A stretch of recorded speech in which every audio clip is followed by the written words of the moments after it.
Pendidik dalam pendidikan Islam.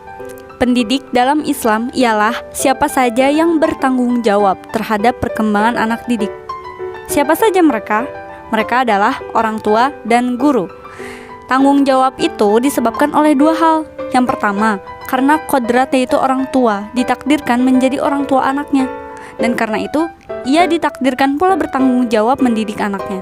Kedua, karena kepentingan orang tua, yaitu kepentingan terhadap kemajuan perkembangan anaknya. Guru.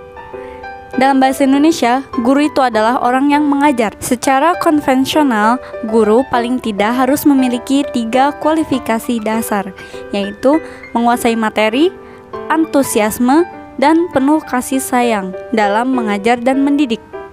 Dalam bahasa Arab, istilah yang mengacu kepada pengertian guru lebih banyak lagi, seperti al-alim, jamaknya ulama, atau al-muallim, yang berarti orang yang mengetahui, dan banyak digunakan para ulama pendidikan untuk menunjuk pada hati guru.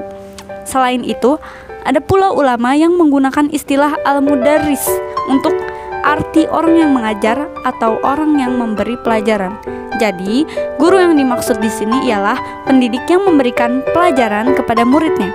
Biasanya, guru adalah pendidik yang memegang mata pelajaran di sekolah. Selanjutnya, peserta didik dalam pendidikan Islam. Secara etimologi, peserta didik adalah anak didik yang mendapat pengajaran ilmu. Namun, secara terminologi, peserta didik adalah anak didik atau individu yang mengalami perubahan, perkembangan, sehingga masih memerlukan bimbingan dan arahan dalam membentuk kepribadian, serta sebagai bagian dari struktural proses pendidikan. Dengan kata lain, peserta didik adalah seorang individu yang tengah mengalami fase perkembangan atau pertumbuhan, baik dari segi fisik dan mental, maupun pikiran. Sebagai individu yang tengah mengalami fase perkembangan, tentu peserta didik tersebut masih banyak memerlukan bantuan, bimbingan, dan arahan untuk menuju kesempurnaan. Dapat disimpulkan bahwa peserta didik merupakan barang mentah yang harus diolah dan dibentuk sehingga menjadi suatu produk pendidikan. Dengan diakuinya keberadaan seorang pendidik dalam konteks kehadiran dan keindividuannya, maka tugas dari seorang pendidik adalah memberikan bantuan, arahan, dan bimbingan kepada peserta didik menuju kesempurnaan atau kedewasaannya sesuai dengan masa waktu kedewasaannya. Tujuan dan kurikulum pendidikan Islam. Tujuan pendidikan Islam adalah untuk mempelajari secara mendalam tentang: pertama, hakikat agama Islam dan posisi serta hubungannya dengan agama-agama lain. 2. Pokok-pokok isi ajaran agama Islam yang asli dan penjabaran dan operasionalisasinya. 3. Sumber dasar ajaran agama Islam yang tetap dinamis dan bagaimana aktualisasinya sepanjang sejarahnya. 4. Prinsip-prinsip dan nilai-nilai dasar ajaran agama Islam dan bagaimana realisasinya pada zaman modern ini.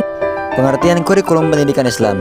Kurikulum dalam arti sempit diartikan sebagai kumpulan berbagai mata pelajaran atau mata kuliah yang diberikan kepada peserta didik melalui kegiatan yang dinamakan proses pembelajaran.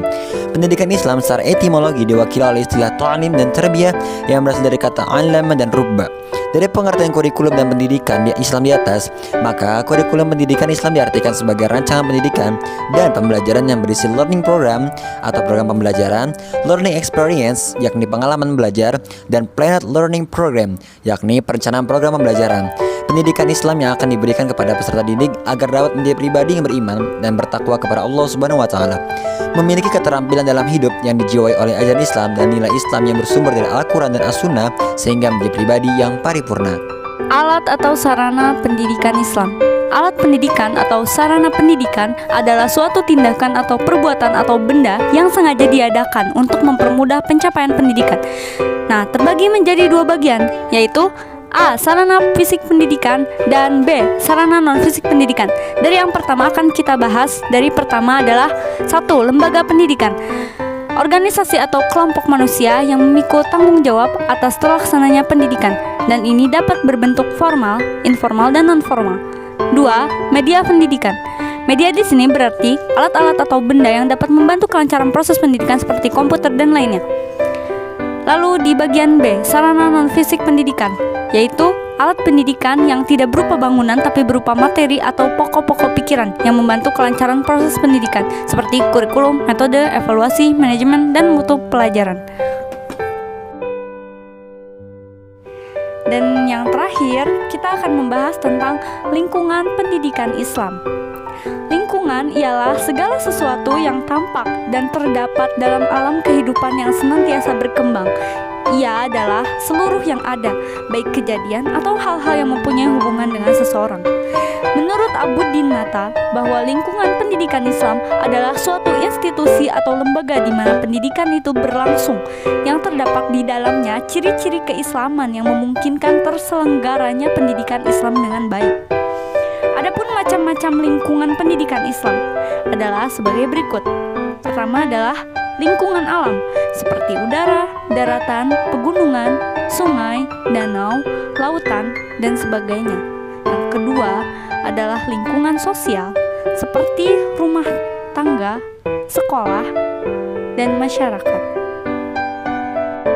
Sekian penjelasan dari kami. Semoga dapat menambah pengetahuan dan memperluas wawasan kita. Terima kasih dan sampai jumpa. Wassalamualaikum warahmatullahi wabarakatuh.